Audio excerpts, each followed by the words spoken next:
Hi, I'm Nick Agar and I'd like to introduce to you the new decorating tool by Henry Taylor. And what I love best about it is it's really easy to use. Let's go and give it a go.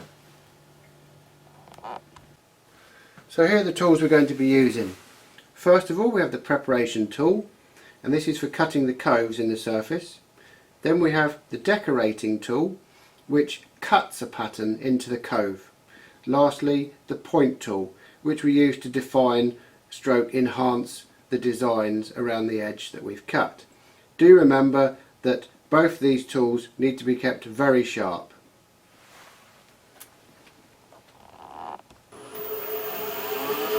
Okay, I'm going to mark the centre so I can see it clearly, and then using the preparation tool we're going to cut below the centre line and cut a couple of coves in which to decorate.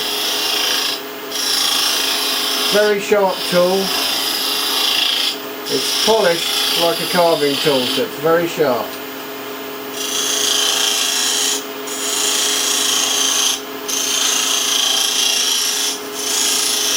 It wants to be a similar sized cove to match the size of the cutter that you're going to be using.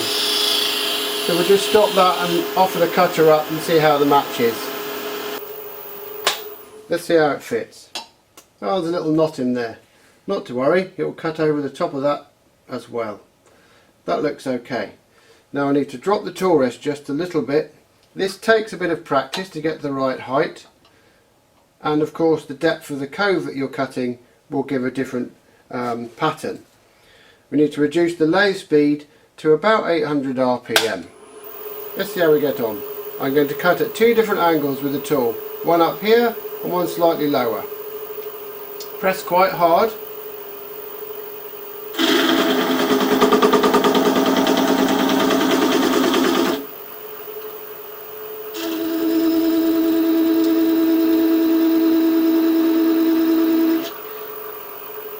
It's good to leave a little wall thickness between the coves so you don't break out wood on the top. Let's see how it looks.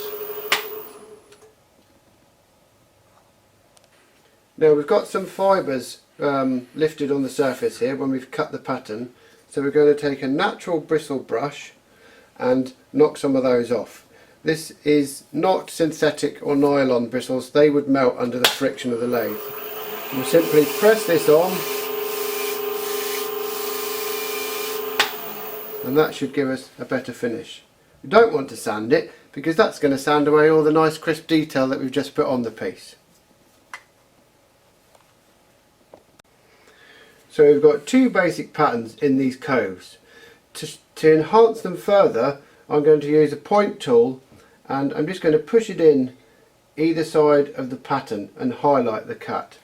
Now I'm going to put a pencil line so that I can make that a little easier to see exactly where I want to cut with the point tool. Again, this wants to remain below centre. Adjust the tool rest so you're comfortable and just push in.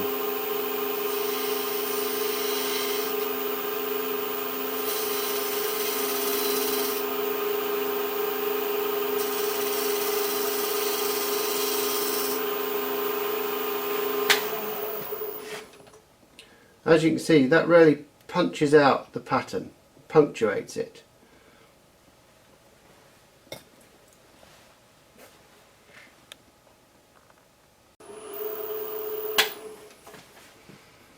Okay, so we've burnished that with the brush, it now looks a lot better. Now I'm only playing here and we've still got a little bit of wood left in the middle, so I think I'm going to cut a cove in the middle and try the texture tool in there.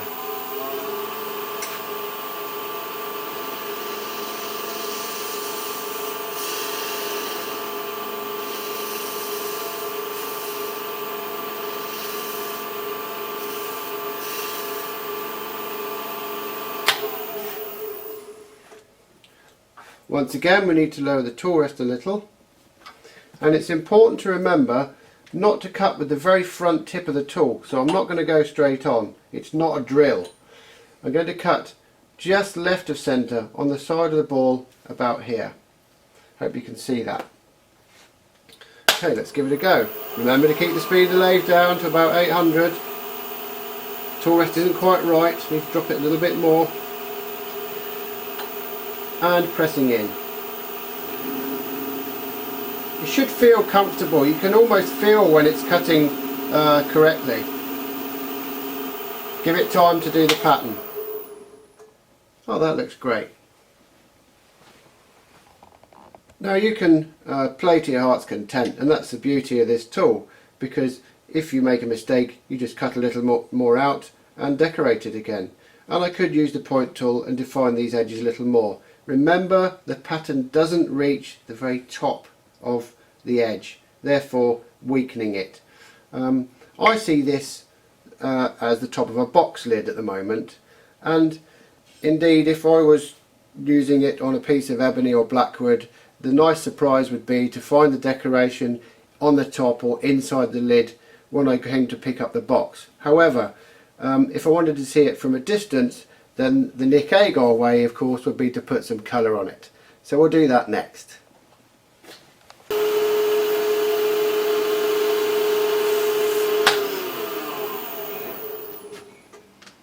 Wow, it's always a pleasant surprise. Now we can see the knot, but that's good old Mother Nature. But notice the difference in the patterns cut by the tool, held in those three different positions. And that's really up to you. The variation that can be done is enormous. Okay, now we've got a piece of wood mounted between centres. We're going to use the preparation tool to cut some coves. You may of course prefer to use a spindle gouge for this, but this will do an equal and adequate job. I'm holding the tool this way so that you can see it on the camera more easily, but use a hold that's comfortable for you. I'm working about on the centre line, cutting a little bit at a time, working from side to side, and once again I'm imagining the shape of the cutter in the wood and the cove that I'm cutting. Let's try that for size. Let's see how that is for size. That looks okay to me. And remember, we're cutting with the top left hand part of the sphere and pressing hard into the edge of the wood, leaving space for the pattern not to be breaking out on the top of the cut. We need to lower the tool rest and again reduce the speed of the lathe to about 800 RPM. Let's give it a go.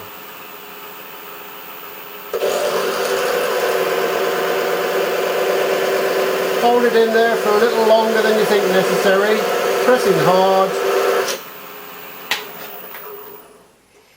And there's our lovely texture and pattern within the cove.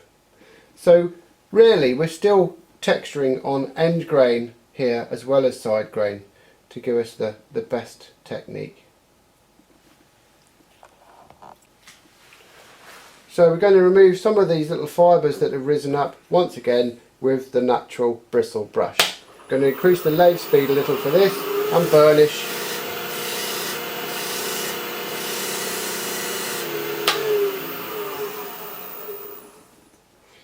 That improves the finish. Okay, now if we want we can move further on and enhance it. We can use the point tool, and in addition to that we can once again use some colour if we want. So we need to drop the tool rest a little bit.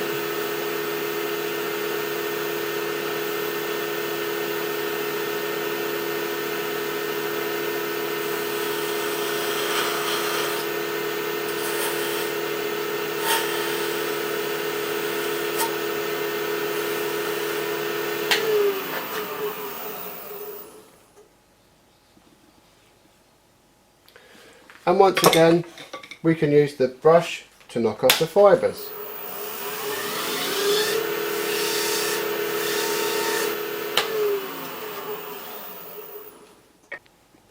One of the advantages of using the point tool is that it gives us this lovely crisp cut next to our design.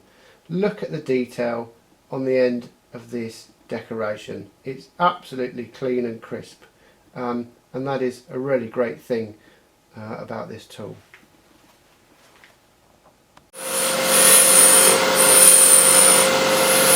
Remember, we're still working below centre.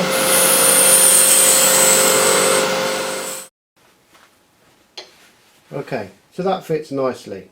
And just as a reminder, we've left plenty of wood between the two coves, just so that we don't bring the cutting edges together and cause breakout at the top.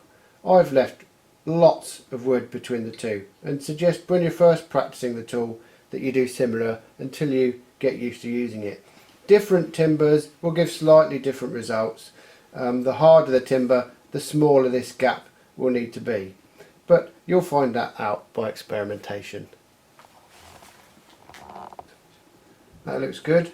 Right, this time I'm going to cut on these two faces so you can see from the camera angle, and I'm going to have the tool raised up in the air for that face and bring it down near the centre for that face. Once again, mustn't forget, lower the tool rest. That looks about right. Okay, reduce the low speed, off we go. Press hard.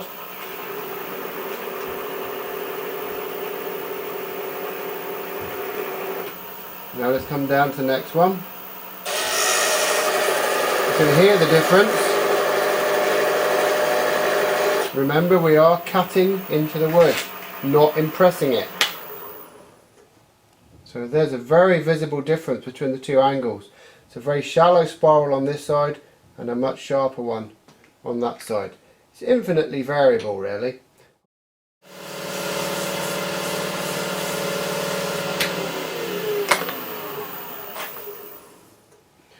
Now once again, we can punctuate either side of the pattern with the point tool.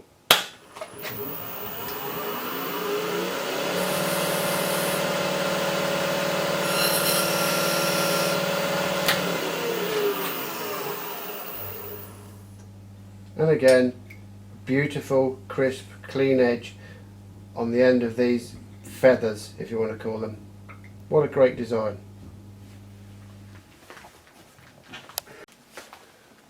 How's that for detail? Fantastic.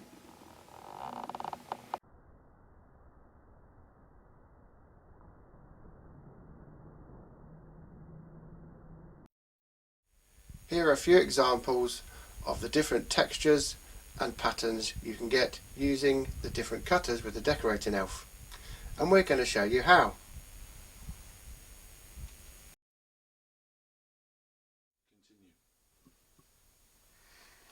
Right, I'm going to use the cylinder cutter, and I'm going to move my hand around in different positions, pressing quite hard, and then switch to the opposite direction and really give this some heavy decoration on this surface.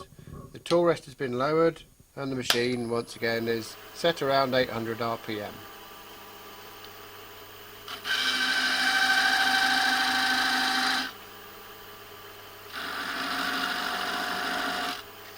When you offer the tool up so that its face is opposite the direction of the wood, you tend to get a little bit of a reaction from the end of the tool, but if you hold it still, the cut is really quite special. Now let's try from the other side. Don't need to press quite so hard near the centre because you can break the wood out. But it's possible to do a very delicate design in between the spaces.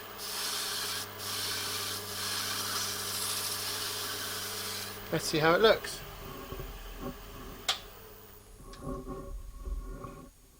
Wow, you see? Easy. If I can do it, anybody can.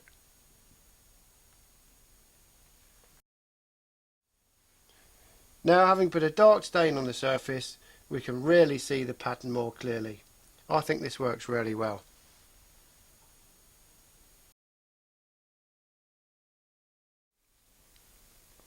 So now we're going to use the bud cutter, and changing the tip is very simple. You just pull it out and put the next one in, and the magnet will hold it in place.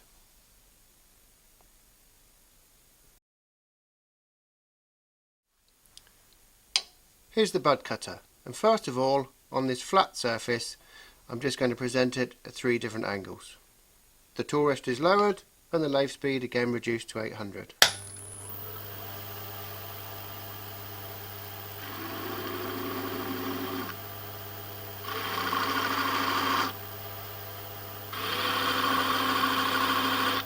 Once again we burnish with the hog's hair brush.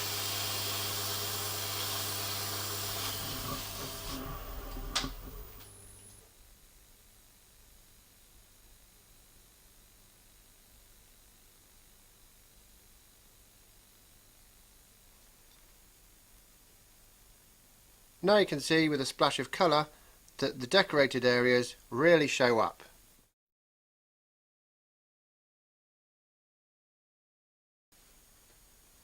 Okay, let's have some fun, and we'll use all 3 cutters available with the decorated elf and the coving tool and the point tool at the end to highlight the edges of our design. First of all, I'm going to cut a cove in the centre to take the ball, working just below the centre line.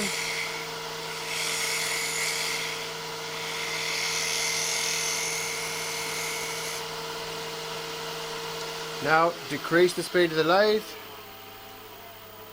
lower the tool rest, and in with the ball cutter.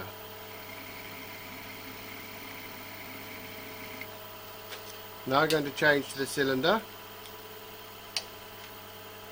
and we've got room for more than one position here. And last we'll use the bud cutter.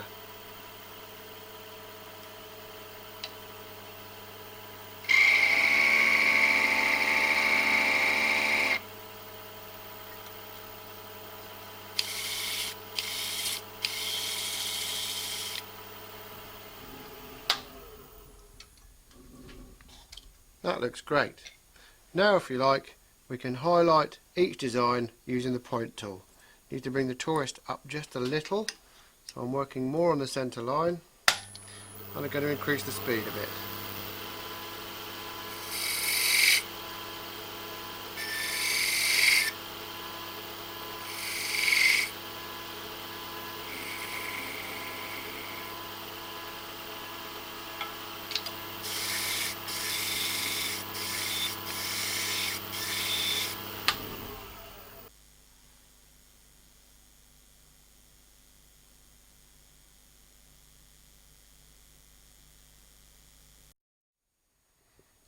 Right, we're going to try a little experiment here, and I'm going to use the cylinder cutter across the face and keep the tool moving. Hopefully we'll get an interesting texture.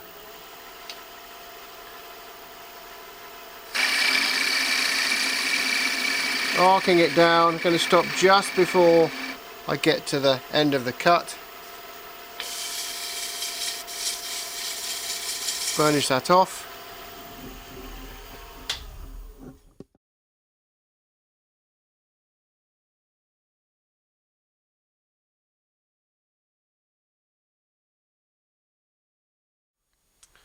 Right, now I'm going back to use the ball cutter. I'm cutting on the centre line, and I'm going to move the tool backwards and forwards, and this time not try and create a spiral. I want to get a texture.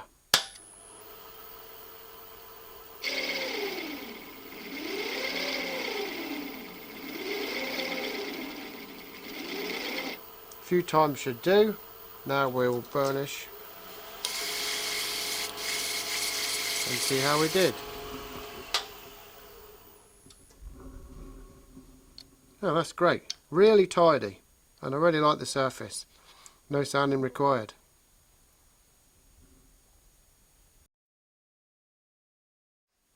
Now I'm going to do the same with the bud cutter on the centre line, but I'm going to swing the tool round and use the finer part of the tip of the bud, because the cutting edge gets narrower towards the tip, so we should get a finer texture.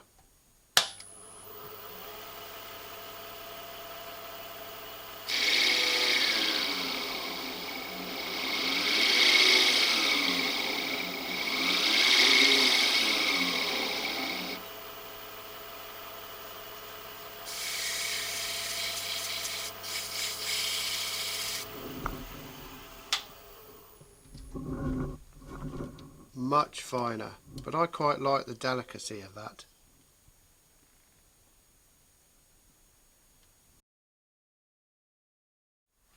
Right, I'm going to push the tool to the centre, working on the centre line with the bud cutter, and then we'll have a look, and then I'm going to go back across with the cylinder afterwards.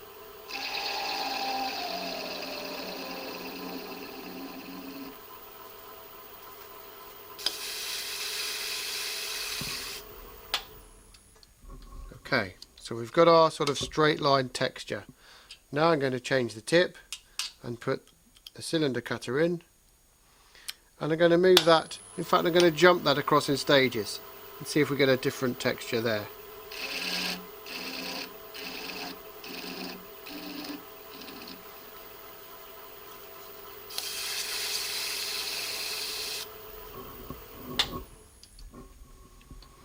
Well, you win some, you lose some. That's a win to me.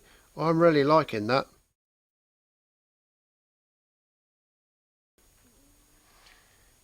Now I've completely coloured the whole piece with a dark stain and applied a light wax. Now we can really see the full benefit of using both those tips to give this unique texture.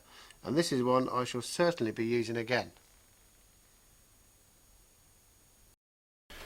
Let's imagine we're going to put a decoration on a pen blank. Holding the tool at this angle, bearing down on the top and pushing along should give us a nice spiral. Let's see how we do.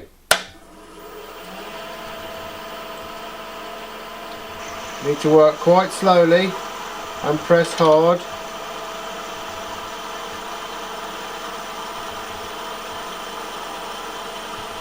That should do us across there. Don't forget to burnish. We should have a nice spiral. Great.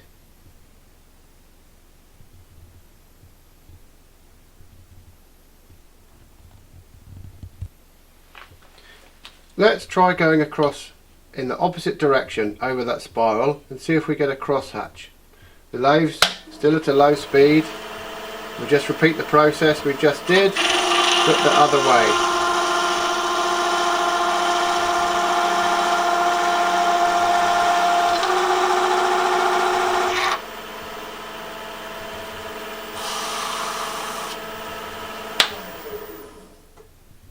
Fantastic. Now if you like, we can put a detail either side of that with the point tool and frame it. Just press in pretty much on the centre.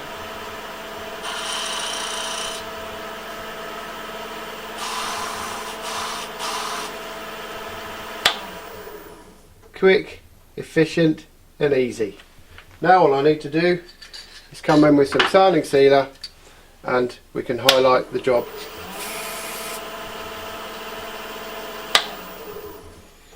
There, 2 minutes work.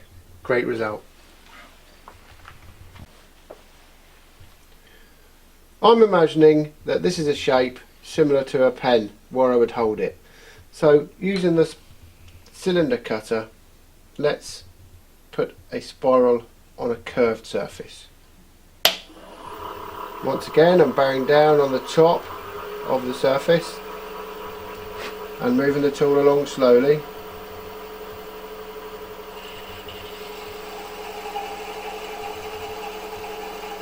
Try and keep the tool in the same position while you move along the tool rest. It may want to run away with you. I think that'll do. Burnish. Let's have a look.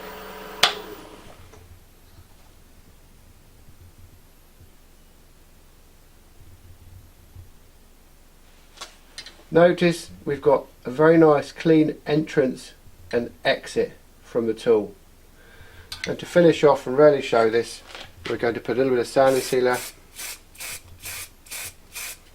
or the finish that you choose.